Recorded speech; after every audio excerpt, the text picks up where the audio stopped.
Great. How you doing? Great, great. Thank you so much for doing this. My pleasure. Thanks for having me. Awesome. So our podcast is about your journey in music and how you got to where you are now. So why don't you first tell us where'd you grow up? I was born in London, raised in Cambridge, and then moved back here when I was 18. I feel like London is my home, even if I spent most of my life in Cambridge. Yeah. Okay. London gal. Yeah. Well, how did you get into music? Oh God. I remember just singing and wanting to do it for years, and then I kind of made a conscious decision a few years back that it could be a possibility to do it as a career. And then I didn't know anyone in the industry, don't have any friends that are musicians or family or anything. So I was like, I'm just going to learn to write songs, post stuff online, random open auditions in like newspapers and the like stage website. And then just ended up mingling and socializing with people like in different scenes. And then met my manager in a bar, actually, really unrelated to everything. I was on like I was on a really bad date, and then I saw this guy at the bar, and I was like, "Can I just pretend to talk to you to like get a minute away?" And then we ended up having a chat, and he was like, "What do you do?" And I was like, "I'm a singer." And he was like, "Oh, I'm a manager." Oh, wow. Yeah, weirdly enough, I'd really like pursued trying to get in there. And then it happened by chance. So That's crazy. yeah.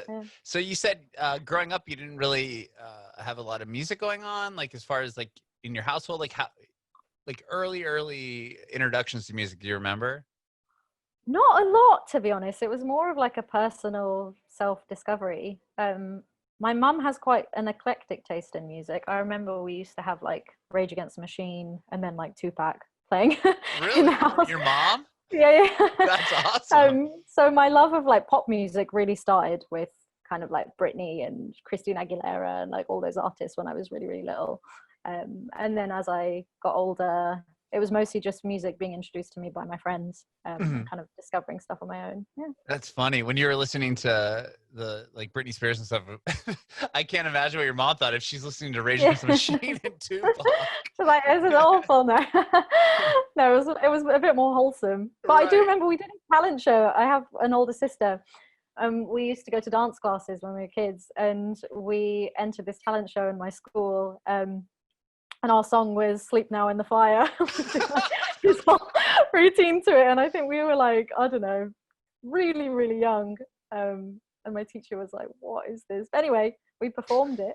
And then, So 10 years funny. later, I was like, this is the coolest thing I've ever done. I'm Yeah. still chasing that now. Like, I have to be as cool as I was then.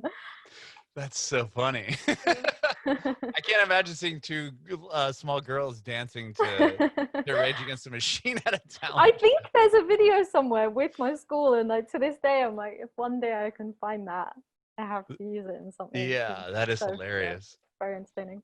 Well, singing obviously, but what was the first instrument you learned to play? Do you play like piano or guitar or anything? I played guitar badly, and I don't gig with it either. Just enough to like get ideas down. But Okay. I think I went through every instrument when I was a kid, asking my parents for lessons, and I did like a week, and then I'd give up. I'm one of those people that like if I grasp something a little bit in the beginning, I practice and practice until I'm the best. And then if I don't at all, I'm the laziest person you'll ever meet. So I think we did bass, guitar, there's like drums for like 2 lessons, piano for 1 lesson. And then my dad was like, I'm not spending any more money on this. So, Right. guitar is mostly just like messing around in my room with ideas, but it's something I kind of keep to myself. Hmm. When did you start writing songs? I think the first song I wrote for fun was maybe when I was about 10. I still I still have it in my diary. It's called School Sucks. And it was Oh, like I classes thought your in love for school. school. Yeah, it was like classes in school, they suck. I've had about enough. That was the first song I wrote. And then properly, probably about maybe almost 10 years ago, I started messing around. And I think like I remember when Avril came out, I Hmm. was like, oh my god, someone who's like a few years older than me can be actually writing songs on their own. And then so that was my first, like, okay, if she could do it at her age, I must have been, I don't know, 8 or something when her first album came out. I was like, okay, if she can do it and she's 16, then I can write pop songs. So that's kind of when I started. Okay. Wow. And then with those songs, were you going and doing like open mic nights, or like when did you start performing, or when did you start really kind of taking music serious? I think the first open mic night I did was when I just moved to London. I was 18, and I had a friend who I went to college with, and he was kind of in that scene. Shout out to Ben Cork. He's an amazing artist. He invited me to do a gig with him one day, and that was like the first time I'd sang to other people. It was like a massive secret for me because I just was massively insecure and shy about it. So yeah, that kind of kick-started it. I think it was all covers that evening I did, and then it was and then cover set, and then Machine. No, I didn't know. I can't remember what I did actually. I can't remember. I think I did like Bing Crosby or something. Oh, cool. Really like went the other way. And then since then I kind of got the bug and just gigged around London. Did some gigs in Cambridge, and then kind of kept going. Okay, so from that first gig, you said you did cover songs. When did you like first put your own material like out online or perform it? What was first? What was first? I think the first song I put out must have been about 5 years ago, and it sat on SoundCloud for a long time. But officially, the first song I put out on Spotify and stuff was last year. It was a song called Doormat, which is like my first official release. But yeah, I kept it a secret for a really, really long time. I'm a bit of a perfectionist with my own stuff, so I was like, I want it to sound just right. And then I got to the point where I was like, look, I'm sitting here with like 100 songs, haven't put anything out. So we were like, let's just do it. And so the momentum kind of kicked off after last year, and just continued since. What was why did you decide on Doormat Darling to be the first song you released? Like, was there a moment that you're like, this is the song? I think it was a moment of clarity in terms of like the sonic direction. I had been writing so much since I started working with my manager. He put me in loads of sessions with different producers, and there was such an eclectic sound coming out of everything. So I was still discovering how to like be in a studio setting, how to share ideas with other writers. And then that song came out in a session a few years back with a guy called Will Dorey, who was in a band called I should know their name. They are Palace. And we wrote that song, and I was like, this is the exact sound I'm going for. It's the one I've been looking for. I felt like I couldn't describe it. I hadn't heard it in the world, and it felt really comfortable. So just from that, I don't know, it was a weird gut feeling. That's cool. Yeah. Well, I want to go back real quick. So you said you met your manager in a bar on Bad Date. And how did like you guys were just talking, and you said that, I'm a singer, he said I'm a manager, but how did he decide, like, okay, I want to represent this person? Well, just because you said I could sing, he's probably I know. Oh, okay. So the funny thing is, actually, he's not my current manager, but my current manager who you just met, Cirque, they're really good mates. Oh, okay. And so we chatted that night, then we just became friends. We didn't talk about music pretty much at all after that. We just hang out all the time. And then we drifted apart. I was working in a cafe, and then he walked in and I served him. And he was like, what are you up to? And I was like, oh, I'm working in this cafe. You know how it is, cliche artist working in a cafe. And then he was like, well, just send me some stuff, like I'm kind of free at the moment, don't know what I'm working on. And I just emailed him like a private SoundCloud link, and then he introduced me to Cirque. So actually it was like a whole year later after that. Oh, wow. And then we just met up in a different cafe a week later, and he was like, we've got to work together. And I had nothing else going on at the time, so I was like, absolutely. Yeah. I need some help in this department. So, and we've been working together ever since. So. Wow. Those songs that you sent him on that private SoundCloud link, are any of those out there still, or did you? We took them down once the first single came out last year. There was one song that kind of swayed his decision, which was called Whiskey. which I always do in my set, and it was out last year. Took it back down. I think I'll re-release that one in the future. It feels like a real nostalgic baby for me. But I wrote it when I was like 17, so oh wow, sonically it's so different to where I am now. It's got a real kind of like Peggy Lee Black Coffee vibe. So I thought, when the time feels right, this fits in the world that I'm trying to create, then I'll put it back out there. But for now, I've kept it my little secret again. Yeah. Secret. It's well, you play it live, so some people. Yeah. I definitely. What was the first show you did? I don't know if you told me. The first show you did performing your own material. The first full set I did, it must have been like 4 years ago. Okay. In this bar in it's called the Bedlam, which is in South London in Balham. Amazing artists have performed there. Georgia Smith, Caliuchis, I think Palnatini, like really great acts have kind of started there. And I did a set and I was petrified, and I did the whole thing with my arms crossed like this. Oh, you just and all my sat there friends and came sang? to see it. Yeah. I literally did the whole thing like that. I had this really lovely Vivienne Westwood like vintage dress on that I'd found in a market like the week before. I was like, I have to wear this. This is the vibe. And it's really cool. They basically set up, you do like 2 or 3 songs, then other artists come on, and then you swap again. So the audience has to stay for the entire show. Yeah. And so after my first 2 songs, I just got off and was like, I'm cold. My body language is awkward. And then I had a pair of trousers and a t-shirt in my bag, got changed, came back, did the second set. And I think people thought maybe I thought I was trying to be really cool and have like a costume change, right? Yeah. It was just so I'd be more comfortable. And that was the first time. I maybe had like 10 friends come and watch me. Some of them had never even heard me sing before. And you just sang. Did you have like a guitar player with you? I had a guitar player with me. A guy who I met in a queue for an open audition for like a random label when we were younger. And we've written a few songs together, and I was like, can you do this with me? And yeah, so that was the first set. It was like 4 songs, really short set. That's cool. That's awesome. And from there, like, did you start gigging more? Like, were you playing out quite a bit before COVID hit?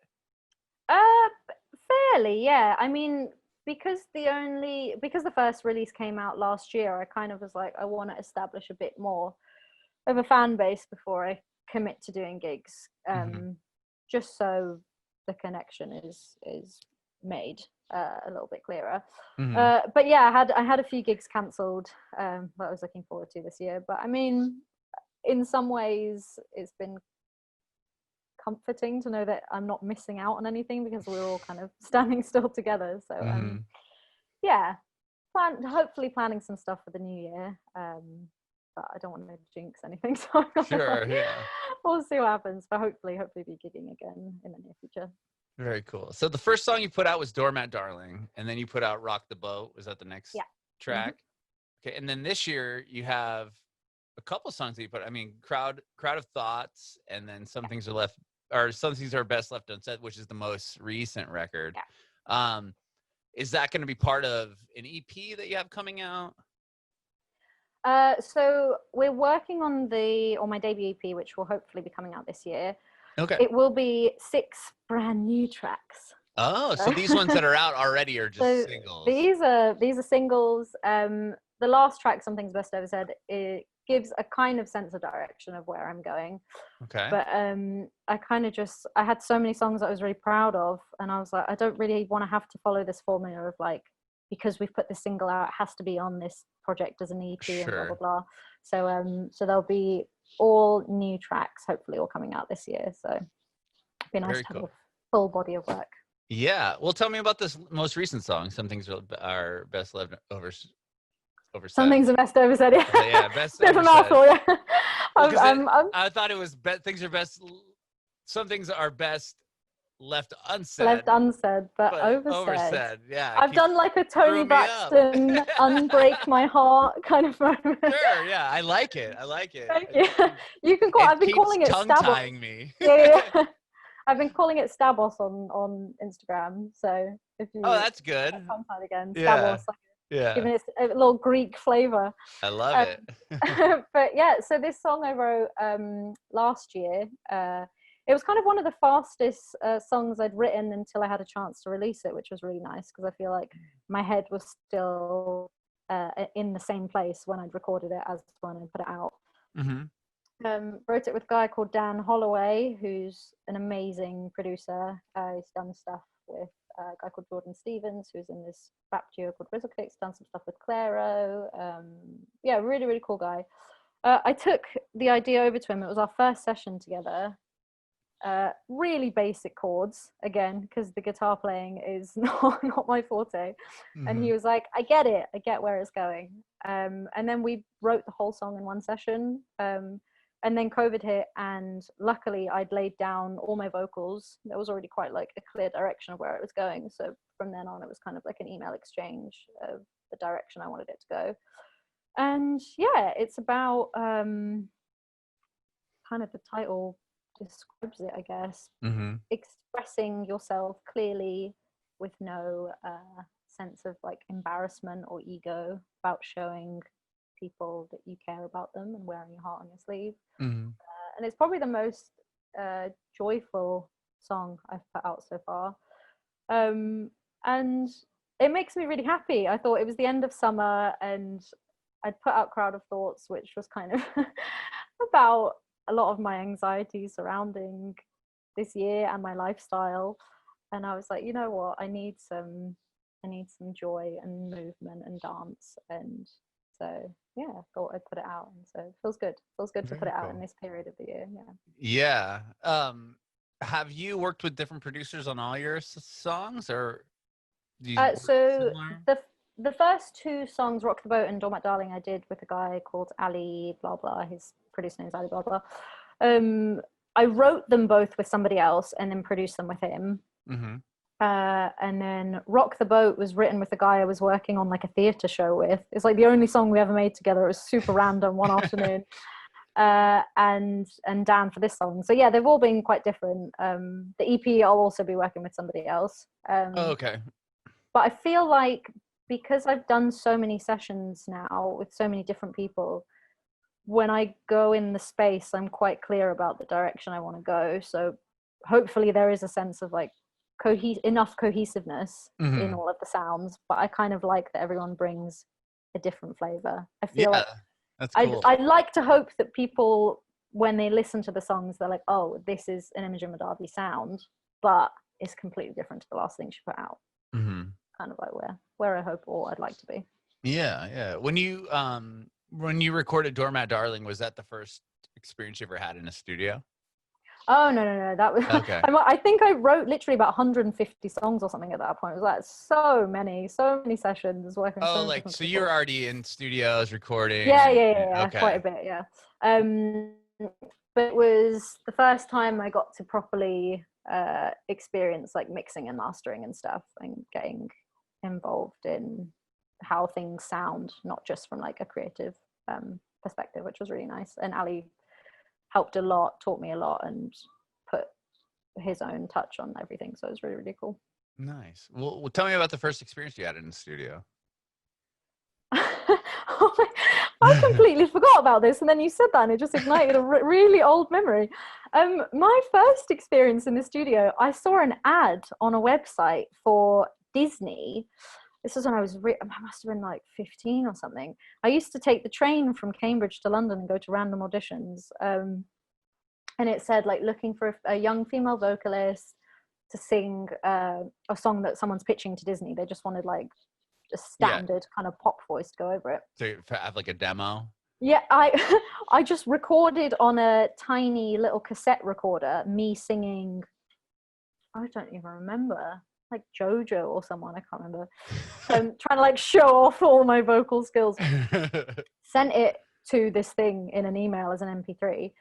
Went to London. This woman was like, all right, I'll pay you for the session. I was like, great. Like making any sort of money at 15, I thought it was amazing. Yeah.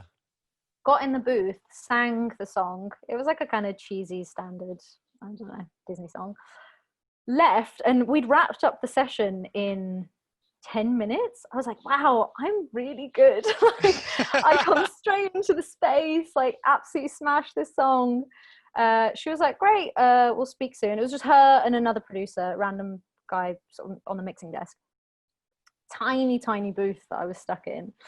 Got the train back home, and then I was working on this musical in my school, and I'd auditioned constantly to be in the musicals, and like had always been rejected. Every time I sang in front of people, I just like froze. And it was the first time we were doing Spring Awakening. It was like my first time ever singing out loud in a show in front of anyone ever. And so I got back to my college, and then we just started rehearsing, and I was about to do my solo for like the cast of maybe 15 people. And then I opened this email, and it was from that woman. And it was the most brutal email I've ever read. And it's on a really old Hotmail account of mine. And I promised myself I would like print it out one day and like have such a good laugh. She was like, this was the biggest waste of time. Your voice sounds nothing like you're recording. It was terrible, blah, blah, blah. And I just remember finding it really funny, thankfully.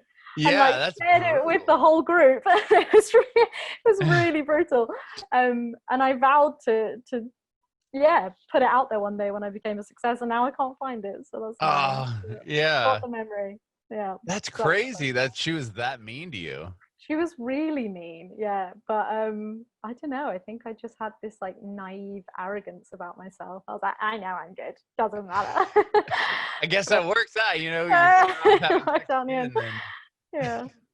Then just I mean, that could have went so many different ways. You could have read that and never sang again. Thank God. Yeah, that's insane that they would just try to crush some, little girl's dreams like that. She even said something like, it's not the path you should take, or something like that. Wow. Yeah. Oh my gosh. I guess the rebellious teen in me was like, I'm not listening. Right. And I'm pretty too young. Yeah. Wow. Well, okay. So you said, well, tell me about like with COVID and the quarantine. Did you have like most of your EP finished at that point, or like, are you still working on it? Like, how did that affect you and creatively? We'd written, I'd done pretty much a session or two of each song that's going to be on the EP. So they were all a demo stage before we went into lockdown. So I already knew what was going to go on there. But it was more of a case of just like figuring out when we were going to have the time to get back together to finish it, because everything is half finished, which in some ways kind of like took the pressure off feeling like I needed to write a lot when I was in quarantine and not waste time, because the foundations of the songs were already done. So I was kind of like, it's quite easy for me to add stuff once the basic structure of it is there. Sure. So luckily that part was done, and maybe it's been like 2-3 weeks ago. It was like the first time I went back in the studio with the producer Ben, who I've been working with. And it was the first time since, I guess, 7 or 8 months that we managed to work together, which was really, really nice. Yeah. Wow. Yeah, just getting back into it now. But luckily, enough of the ideas were there that I didn't come back in the space like, where are we going with this? Could have gone the other way. But, right, that's good. Yeah, you didn't come back in and were like, what happened? Yeah. What were we doing? Yeah. The general direction was already planted. So. That's good. I did see on your Instagram you've done some of the like live streaming sessions, and you went on there and performed a bit. I didn't do a live session, but I've posted some stuff of me working or writing and playing from home. Yeah, okay. Looks so the same. They were just pieces that you had put out. Yeah. A little bit. I mean, I think a lot of artists went into panic mode of trying to think of loads of stuff that they could do to put out there during this period. And I just went the opposite way. I was like, I just need a mental break. I'm going to fully enjoy this moment and have absolutely no pressure on myself. Watch Netflix, put on some weight, do all of that. Right. and it actually worked out really well, because by the time I got back in the studio, I was so excited to be back in that space and felt like I was really energized and really ready to do it. Really proud of everyone for being able to do stuff during that time, but I felt like I just really needed to listen to my body and stress and everything. And so for me, it was just quite a nice time to relax, reflect. and write a little bit, but just not really sharing anything that I'd written until I felt like it was ready. Nice. Okay. Very cool. So you're back trying to finish up the EP, and that'll be coming out hopefully this year. Yes. Yeah. Very Hopefully, cool. hopefully can get a date out soon. But I'll post everything on my Instagram and socials and all that as soon as we have confirmation. Very cool. Very cool. Well, thank you so much for chatting with me today. I really appreciate your time. My pleasure. Thanks so much. Yeah, I have one more question. I want to know if you have any advice for aspiring artists. You know what? I did another interview the other day where someone asked me this question, and I find that established artists around the world, every time I hear this question, they never give tangible advice that you can use. They're always like, push yourself, keep believing. And I'm like, no, I need like factual evidence of what you've done. I remember watching an interview with Lana Del Rey, and she said she found artists that she liked and she copied what they did. And that was like one of the first times I was like, okay, that makes sense. And for me, that came from like, because I didn't know anyone in the industry. So it was back of newspapers, the Stage website, making sure I don't know, buy some basic equipment and can record stuff on iMovie, or like, you know, make tiny little videos on a film camera and post on social media. There are free beats on YouTube people can take. I've collaborated with so many people I've met on Instagram just by like messaging them and stuff. And then I guess like, yeah, if you find, like, scroll through the internet and find a manager or find a label that you like that's maybe small and like reachable, and just like contact them, or an artist that is kind of up and coming, and ask them for advice and stuff. I'd say like you have to really put yourself out there. That is my advice. And obviously believe in yourself and all of that, but I feel like when people are pursuing this career path that's already massively unpredictable and really taxing on your mental health, you already know you believe in yourself enough to go for it, or else you wouldn't go through like the emotional exhaustion of it all. So yeah, I would say just Google how the artist that you like made it, and when you're writing, listen to the stuff that you like and specifically pick out the sounds that you like. Oh, okay, I remember listening to, like, someone introduced me to Frank Zappa, and I was like, I really love these deep like drums like coming through every few seconds. Okay, when I go to the studio, I'm gonna like play Frank Zappa to this person and be like, 0.23, I like that drum sound. Like, just things like that people don't really realize are quite easy to do from home. And write as much as you can. You're going to write a lot of terrible songs until you have some good ones, but it's a rite of passage. So yeah, I don't even know if any of that was useful. Someone's probably going to watch this and be like, what a hypocrite. She's just said believe in yourself. But, yeah.